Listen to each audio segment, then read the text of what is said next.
Hello guys. তো আমরা already ready বাড়িতে যাওয়ার জন্য। এখনই রওনা দিব। উনি হলো আমাদের আঙ্কেল। আঙ্কেল, টাটা, ঈদ মোবারক।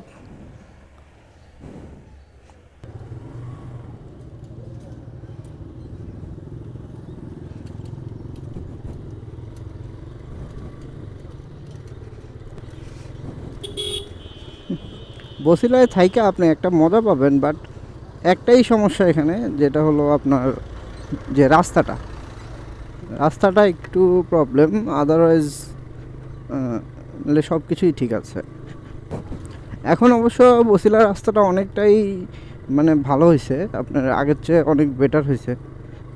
রাস্তা কিছুটা পাকা হয়েছে, আর কিছুটা অলরেডি রেডি করে রাখছে, হয়তো বা পাকা করে ফেলবো অতি শীঘ্রই।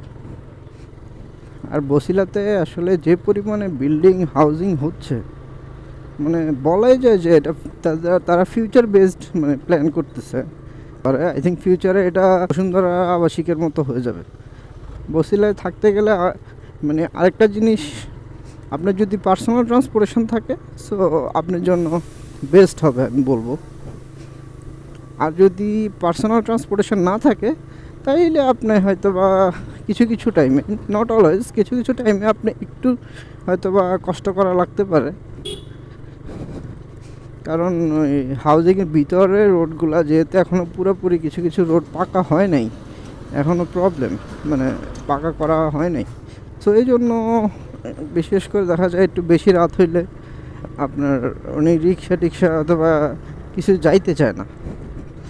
আর বসিলারি নিয়ে সবার একটা নেগেটিভ ধারণা আছে, ছিনতাই চুরি ছিনতাই এটা সেটা।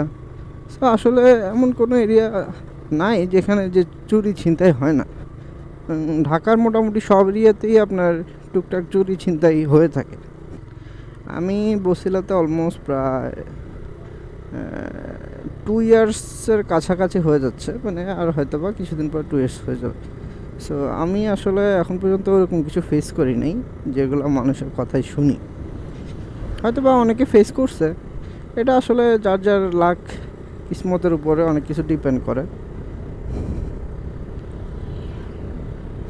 এই আর কি।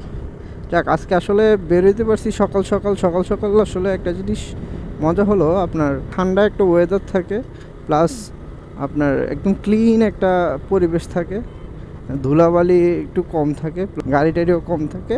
তো সেই ক্ষেত্রে আপনার একটু ফ্রি রাস্তা পাওয়া যায়, প্লাস ক্লিন রাস্তা পাওয়া যায়। আর অলমোস্ট তো সরকারি ছুটি হয়ে গেছে বৃহস্পতিবার। তো আজকের দিন আর ঈদের বাকি একদিন অফিসার করেন, তারা অলরেডি ছুটি পেয়ে গেছেন, তারা অলরেডি যারা ঢাকার বাইরে যাওয়া চলে গেছেন। আর ঢাকায় এখন যারা আছেন তারা অ্যাকচুয়ালি ঢাকাতেই কোরবান করবেন, ঢাকাতে ঈদ করবেন। তারা হয়তো বা একটু গরু টরু নিয়ে ব্যস্ত, গরুর হাটগুলো আবার জমে উঠতেছে। কত ফাঁকা! এরকম ফাঁকা যদি ঢাকার রাস্তাঘাটগুলো থাকতো সব সময়, বিশেষ করে মোহাম্মদপুরের রাস্তাটা যদি এরকম ফাঁকা সবসময় থাকতো, কি শান্তি! মোহাম্মদপুরে যারা থাকে তারা যে কি খুশি হইতো, আল্লাহর কাছে কী যে দোয়া করতো। আমরা পেট্রোল পাম্পে এসে পড়ছি, এখন তেল নিব, তেল নেওয়ার পরে আমরা রওনা দিব। তো গাইজ, আমাদের তেল নেওয়া কমপ্লিট। এখন বিসমিল্লাহ করে আল্লাহর নাম বলে আমরা আমাদের যাত্রা শুরু করি। বিসমিল্লাহ।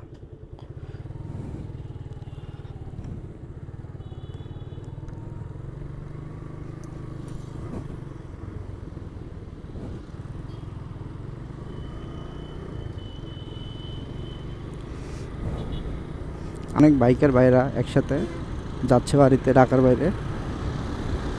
দেখে আসলে ভালোই লাগতেছে যে সব বাইকার ভাইয়েরা আজকে মানে একসাথে বাড়িতে যাচ্ছে। দেখা গেলো যে যাদের গ্রুপ আছে, গ্যাং আছে, তারা একসাথেই যায় ম্যাক্সিমাম। আর বাইকারদের জন্য একটা অকেশন হলো যখন দেখা যাচ্ছে সরকারি ছুটি পড়ে যায়, সো এটা এক দুই দিন পরেই যাওয়াটা প্রেফার করে। কারণ হলো আপনার ওই টাইমে জ্যামজট থাকে না রাস্তায় খুব একটা বেশি, মানুষের গ্যাদারিং নাই। সো ওই চামে বাইকাররা রিল্যাক্সের ফাঁকা রাস্তা দিয়ে ট্রেনে চলে যায়। তো এটা আসলে একটা মজা বলেন, খালি রাস্তায় বাইক চালানো বা গরু নিয়ে যাচ্ছে, গরুর আমেজ আসলে বলতে পারেন যে এখন শুরু হবে এখনই ঢাকাতে। যে আমি আসলে আমার যে যারা ফ্রেন্ড সার্কেল ঢাকায় আছে, যারা ঢাকা স্থানীয়, বছিলা স্থানীয়, তাদের সাথে আমি কথা বলছিলাম। তো যা বুঝলাম আর কি, যে তারা মোটামুটি আজকে কালকের মধ্যে কেউ বলতেছে আমরা চাঁদরাতে যাবো, যাই গরু কিনে নিয়ে আসবো। আবার কেউ বলতেছে হয়তো বা ঈদের আগের দিন যাবে, যা গরু কিনে নিয়ে আসবে। ঈদের একদিন দিন আগে যাবে, যা গরু কিনা তারা নিয়ে যাবে। তো আসলে বেসিক্যালি সবার তো আসলে গরু রাখার টাকারও স্পেস নাই। ঢাকায় যে রাখবে, অথবা একটা গরু রাখতে গেলে আপনাকে খাওয়াইতে হবে, গরুটারে আপনার মানে গোসল করাইতে হবে, প্লাস গরুটার এরকম পরিচর্যা করতে হবে। তো সবার বাসায় আসলে বলতে পারেন যে ওরকম লোক নাই। অথবা যারা ব্যবসা বাণিজ্য করে, যারা দেখা যাচ্ছে যে আপনার ব্যবসা বাণিজ্য নিয়ে ব্যস্ত, অথবা ধরেন যে ওইরকম আসলে লোক নাই যে গরুটা একটু দেখাশোনা করবে। আবার রাখার মতো লোক নাই ভালো জায়গায় রাখবে, বৃষ্টি বাদলের দিন। আবার এগুলো চিন্তা করে ঢাকার মধ্যে যারা আসলে থাকে, তারা গরুটা কিনে আসলে ঈদের একদিন দুই দিন আগেই কিনে কোনো রকম একটা দুইটা দিন যেভাবে পারে ম্যানেজ ট্যানেজ করে যেখানে রাখা যায় রাখে। আর ঢাকায় এখন একটা আসলে প্রচলন শুরু হয়েছে, যেটা হলো যে আশেপাশে যে এগ্রো খামারগুলো আছে, তারা ওখান থেকে আগেই গরু বুকিং দিয়ে রাখে। দেখা যাচ্ছে যে হয়তো ঈদের একদিন দুই দিন আগে যায়, যা গরুটা নিয়ে চলে আসে। ঈদের আগের দিন যে আগে যায়, যা বুকিং দিয়ে অথবা আগে থেকে কিনে তারা ওখানে রেখে দেয়।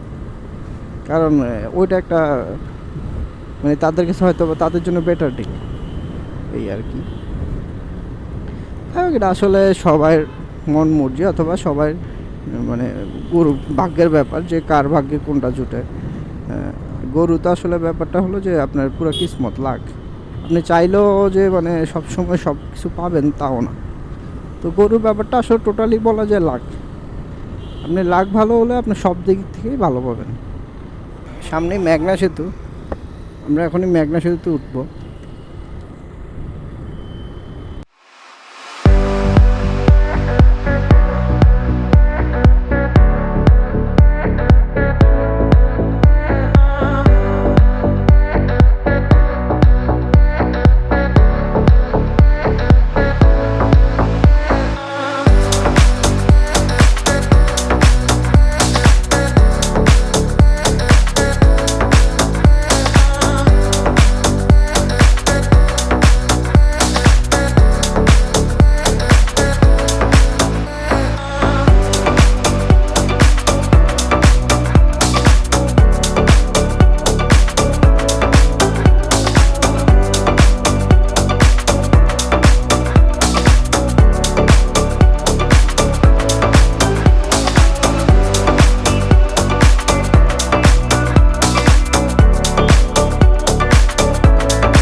আমার ঘড়িতে এখন বাজতেছে 8:51। ভাবতেছি আমরা তো মোটামুটি আধা রাস্তা অর্ধেক রাস্তা কাভার করে ফেলছি। সামনে কোথাও একটা ব্রেক নিব, একটু চাটা খাবো, একটু বাইকটারে একটু ব্রেক দিব, 10 মিনিটসের একটা ব্রেক নিব। ব্রেক নিয়ে আমরা আবার রওনা দিব। সামনে আমাদের দাউদকান্দি ব্রিজ, তো আশা করি দাউদকান্দি ব্রিজটা পার হয়ে আমরা সামনে কোথাও ব্রেক দিব। খিদাও লাগছে আসলে। আম্মুর সাথে কথা হয়েছিল, আম্মু নাস্তা বানায় রাখছে। এখন ভাবতেছি একবার বাসায় যাই খাবো। এখন আর জাস্ট চাটা খাই, খায়া আর এখানে আর আসলে বাইরে নাস্তা নাই করি। দাউদকান্দি পার হওয়ার পর চান্দিনা পর্যন্ত মানে কিছু ওই জায়গাগুলোর ভিউ এত সুন্দর, মানে চোখে লেগে থাকে। আপনার রাস্তার পাশে কিছু গাছ আছে, যে গাছগুলোতে মনে করেন মানে ফুল থাকে, দেখতে এত সুন্দর লাগে, মনে হয় যেন আমরা মানে অন্য কোথাও আসছি, মানে দেশের বাইরে কোথাও সামথিং। এখন আছে কিনা ফুলগুলো জানি না, বাট সব সময় মেবি থাকে না, একটা সার্টেন মানে সিজনে ফুলগুলো বেশি হয়, একদম পুরো গাছ ভরে থাকে, পুরো হলুদ হলুদ, কিছুগুলোতে একদম একটু মানে রেড রেড টাইপের হয়ে থাকে, পুরো মনে হচ্ছে যেন একদম পুরো মনে করেন মানে পুরো ফুল গাছের মধ্যেই ফুল আছে এরকম। দেখি যাওয়ার সময় ট্রাই করব আমি ওই সাইডে কিছু শ্যুট নেওয়ার। এই যে যেমন এই সাইডের কথা বলতেছিলাম, এই সাইডের ভিউটা অস্থির, মানে অস্থির। ক্যামেরায় কেমন আসতেছে এটা আসলে এখন বুঝতে পারতেছি না, বাট চোখের দেখায় খুবই সুন্দর লাগতেছে। এখন হালকা হালকা একটু একটু রোদ ওঠা শুরু হয়েছে, হালকা একটু গরম লাগবে, বাট ঠান্ডা ঠান্ডায় পোষায় যেতে বললে ভালো হবে। আই থিঙ্ক আরও আমাদের যেভাবে যাচ্ছি ওভাবে গেলে আরও ঘন্টাখানিক টাইম লাগতে পারে। এই রাস্তাটা আসলে সবসময় ভালো লাগে, দুই সাইডে লেক বলতে পুকুর, মাঝখানে রাস্তা, মানে দেখতে অসম লাগে। আর পুকুরের পাশে তো এমনিই একটু বেশি আপনার বাতাস থাকে লেক টেকের পাশে, সো দেখতে ভালোই লাগে।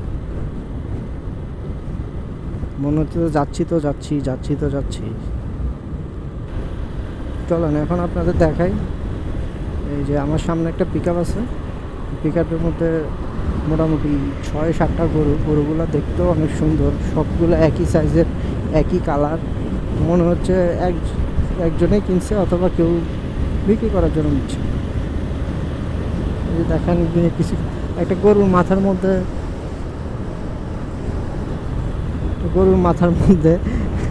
চোখের মধ্যে তাওয়াল পেঁচানো। আই থিঙ্ক গরুটা বেশি ঝামেলা করে, এই জন্য চোখের মধ্যে তাওয়াল পেঁচা রাখছে। গাইজ আমরা এখন কুমিল্লায় চলে আসছি, আমাদের বাড়িতে যাইতে আর হয়তো বা 15-20 মিনিট লাগবে। কুমিল্লায় এসে ভালোই লাগতেছে, জানি নিজের এলাকার বাতাস শরীরে লাগতেছে, ফিলিং গুড ভাইবস। অনেক কথা বলছি, অনেক কথা বলা হইলো, আসলে অনেক কথা হইলো। তো সবাই ভালো থাকবেন, সুস্থ থাকবেন, আশা করি শীঘ্রই দেখা হচ্ছে। আর সবাই আমার পেজ জিমি মজুমদার ব্লগস এটা ফলো করবেন, ভিডিও শেয়ার করবেন। সবাইকে থ্যাংক ইউ অ্যান্ড আল্লাহ হাফেজ। সবাই ভালো থাকবেন, সুস্থ থাকবেন, আশা করি সবাইকে ঈদের শুভেচ্ছা এবং কি সবার ঈদ অনেক ভালো কাটুক, এটাই কাম্য। তো আল্লাহ হাফেজ and stay with me. Thank you guys.